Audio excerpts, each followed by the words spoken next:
នេះគឺជាគូទី1បាទគូដំបូងបាទហើយក៏ស្ថិតនៅក្នុងទឹកទី1បាទតតជើងស្រាលពីអឹមចន្ទថនបាទតែចន្ទុលរីមៀបាទពីសីហា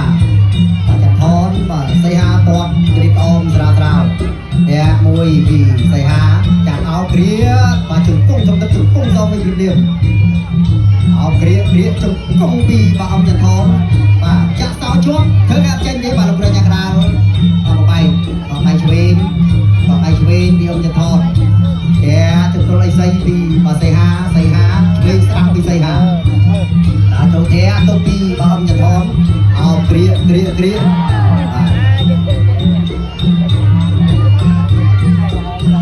ចូលពីអោគ្រាកញ្ញាកដាមកបាយបាទទីមកកដាដើម្បីធ្វើការប្រកួតជាបន្តបាទមកចាក់ជង្គង់ពីអមចន្ទថនសីហាជង្គង់អមចន្ទថនជង្គង់សងវិញព្រៀបមកជង្គង់ម្នាក់ចាក់មកជង្គង់ម្នាក់ជង្គង់ទៅជង្គង់មកជង្គង់ទៅជង្គង់មកញ្ញាកដាមកបាយទុកពីសីហាឆក់ឆ្វេងស្ដាំពីសីហាសចិត្តទុកចាប់គ្រាចាក់ជង្គង់ស្រាល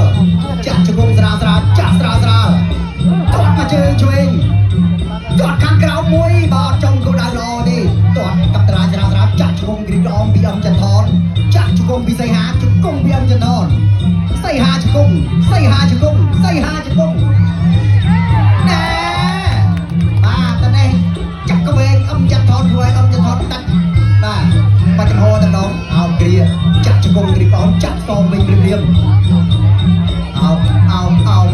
អោទៅណាក៏អត់ចេញបាទវិញស្ដាំស្រាលចាក់ជង្គង់ពីសីហាអាយ៉ាចូលទៅនេះចាក់ជង្គង់ជុំទឹកពីអមចន្ទថនល្អណាស់បាត់ទូទឹកពីអមចន្ទថនអោគ្រាអាយ៉ាចូលលញ្ញាកដាល